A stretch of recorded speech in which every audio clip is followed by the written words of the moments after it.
Welcome to a bonus episode of our weekly sermon and Bible study. This coming Sunday, I will be fulfilling some Presbyterian duties. I will be at the Bartow Cumberland Presbyterian Church moderating a church meeting, and so I won't be preaching, nor will I be leading Bible study, but I did want to have something to offer for the weekend, and I particularly want us to think a little bit about what a tough week this has been. Last Saturday, the Hamas terrorists came into Israel wreaking all kinds of evil and havoc, and Israel, of course, has responded as we would, I suppose, expect them to, but the whole region is destabilized, and many innocent people are being killed on both sides, and it's just horrible to watch. There's also a war in Sudan that few of us know anything about, where millions of people have been displaced and tens of thousands of people have died. There's, of course, the war in Ukraine. There's just all kinds of horrible news around in our wider world. It's also been a pretty tough week for my family. Many of you know that my youngest sister has been battling stage 4 cancer, and she had a scan this week and really got mixed results, and mixed results are better than catastrophic results, but they still weren't everything that we wanted, and we've been wrestling with that as well. And that just reminds me how much when we want answers and we want certainty in times of uncertainty, whether it is global uncertainty or uncertainty in our own lives. And sometimes our search for answers and for certainty can lead us down pathways we really shouldn't go. And particularly when we're trying to help other people, sometimes we say things that we intend to mean to be helpful, but end up actually being harmful. Some of the things that people are saying about the situation in Israel is, well, the Bible predicted this, and this just proves that we're in the end times, or God doesn't make mistakes. And the problem with that is a couple of things. One, it's just biblically wrong. The Bible did not predict that Hamas would invade Israel on October 7 any more than the Bible predicted the October 7 war 50 years ago, or any more than the Bible predicted the Vikings in their Viking ships with dragon prows came into Europe in the year 1000. People then read Revelation talking about a dragon coming out of the sea and thought, well, obviously that's what's going on. The Bible actually doesn't make those kind of specific predictions. It's not a crystal ball. It's not a novel where we can read and see, well, this will happen and this will happen and this will happen, and we're kind of charting out what is going on. But it is true that the Bible wasn't surprised by what happened in Israel, because the Bible is a book that tells us that we human beings sin, and some of our sin is incredibly gross, incredibly harmful, and we're seeing that so graphically in Israel. But the Bible also tells us, and the reason that we have the book of Revelation particularly, is that God will eventually put an end to all sin, to all death, to all war. And it is our job, living in these in-between times, when people say, well, obviously we're in the end times, we need to be aware, yes, that's true, because at the resurrection of Jesus, we entered into the latter days. We entered into the end times. That is what the Bible tells us. And it's our job not just to sit back and wait for Christ to return and for God to redeem all of creation, but it's our job to be actively working as much as we can to bring good into the world. Well, likewise, when someone like my sister is facing some kind of a pretty devastating diagnosis or going through a really tough time, we sometimes want answers, and we want to offer them something that might hopefully make them feel better or give them some even theological reason for what is going on. But then when we do that, we sometimes say things that aren't biblical and again can be harmful. One thing that you often hear said, which is not in the Bible, and actually I would argue stands contrary to the testimony of the Bible, is everything happens for a reason. In a world in which sin and death still have dominion, everything doesn't happen for a reason. There are senseless things that happen. And sometimes, as in the case of Israel, it is because we humans continue to sin. And sometimes, as in the case of cancer and other diagnoses and things, it's simply that we live in a world where sin and where death still has dominion, and things are not as God intended them to be. And so God doesn't cause everything to happen for a reason. Some other examples that Lori has heard, some people tell her, well, it could be worse. Well, it's okay. Yes, maybe that's correct. It could be worse, but that doesn't mean that I'm not hurting in the here and the now. As my wonderful friend Tammy Long says, it's not a contest. And when someone is hurting, they're hurting. And telling them it could be worse is oftentimes a more harmful thing that we can say. Sometimes we hear somebody say, well, God won't give you more than you can handle. And they think they're quoting the Bible, but what the Bible actually says is God won't give us any more temptation than we can handle. This is not talking about pain and suffering. And there are people who do seem to have so much pain and suffering that it just nearly crushes them. And just to say, well, God won't give you more than you can handle is not particularly helpful.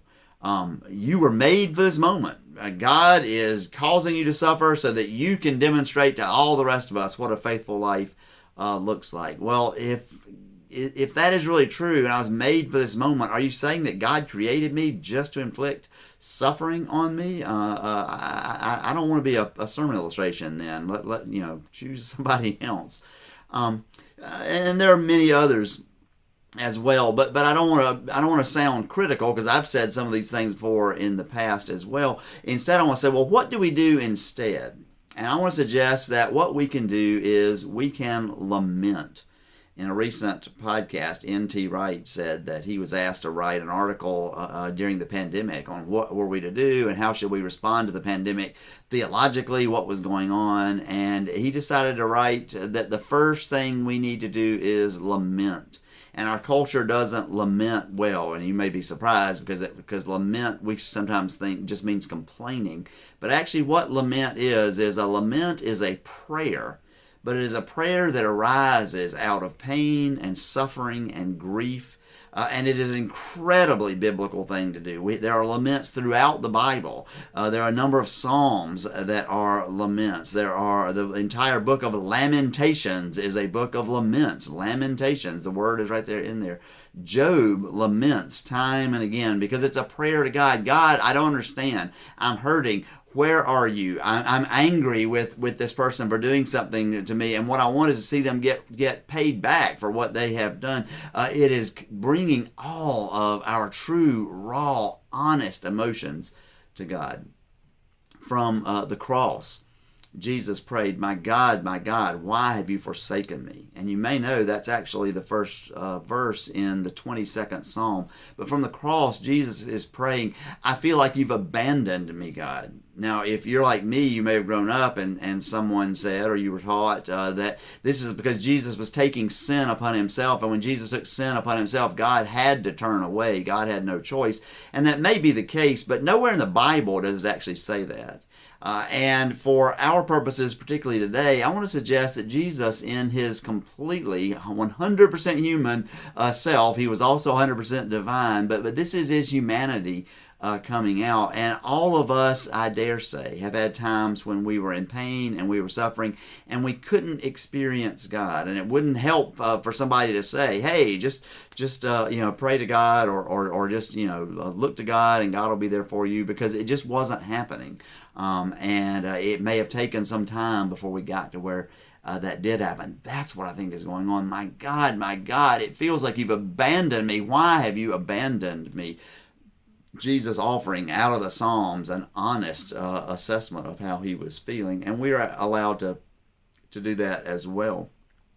Now, some of the laments, which still are prayers, are offering to God how we feel, even though maybe we know that that's not how we should feel. But to try to hide how we're feeling, we can't hide it from God anyway. The most graphic and maybe painful verse in all of the Psalms is in the 137th Psalm, where the psalmist, who is in captivity in Babylon, prays, O daughter Babylon, you devastator, happy shall they be who pay you back for what you have done to us. Happy shall they be who take your little ones and dash them against the rock. Well, taking infants and dashing them against a rock in revenge is not something that God would condone at all. And yet there are times when perhaps our anger is so great that we feel like that. I know that many in Israel feel like that at this time. Many of the Palestinians that Israel is now responding to, who are not part of Hamas but nevertheless are in the Gaza Strip, they may be feeling that way towards Israel as they have lost loved ones, children and old people and other innocent victims. And that's just a natural feeling that we have. But to offer that feeling to God, not to try to hide it from ourselves or try to hide it from God, is a way that we then can let God help us do something with that feeling. I'm reminded of Paul when he tells the Ephesians, and us of course, be angry, but do not sin. It's okay to feel that way, particularly when you offer it to God, because then God can begin to turn it into something else. So what good is it to lament? Is it not just complaining to God? Well, in one sense it is, but it is giving these things over to God, and that means that we are being honest. There may not be a more honest prayer than a lament, and if we are being completely honest before God, then God really can do something with us. God can work with us. Many laments express doubt as to whether God will or whether God can or when God might offer help. That's okay. We can say it feels like it's been too long and I feel like you ought to help me. That's a wonderful, honest lament. But it can also, then the lament can turn us into stirring us into doing something. Again, N.T. Wright said that lament often leads to love. Not initially, and it may be something we have to wait on, but we may discover our love of God is deepened as we sense God responding to us. Maybe not in the way that we thought. God doesn't give Job all the answers that he demands, but he does give Job an audience. He shows up. He is present before Job at the end of a long time of lamenting, and that increases the love that Job had for God. In Romans 8, perhaps a verse that is often taken out of context and used poorly, we read, all things work together for good for those who love the Lord and work according to his purposes. And N.T. Wright says that that's a fine translation, but a really better translation, right out of the Greek, is God works all things for good with those who love him. So God is working. It's not just all things just kind of work out, which is kind of how that other one seems to say, the other translation seems to say. But God is working in good with those who love him, that God is bringing us into partnership. When our lives go completely out of awry, and particularly when we see people's lives have gone completely out of awry, God then is using us and can work with us to bring good. And note that it doesn't say all things work together for the best, but that God can bring good out of every situation. God, of course, is in the resurrection business. God brought resurrection to Jesus after everyone else had given up, and rightfully so, because he was dead. All things do work together for good. God works, but God is working with us. And if I recognize that, then that hopefully spurns me to some kind of action. When I'm offering a lament on behalf of children in Israel and children in the Gaza Strip, I hope that God will soften my heart and I will have the love for them that God has for them. And then I will be spurred perhaps into action in some way. Now, I'm not sure if there's much more than lament that we can do right now for Israel. There may come a time when we can open up our checkbooks or otherwise do things that might help to rebuild and to bring healing. But for right now, I'm not sure there's much we can do.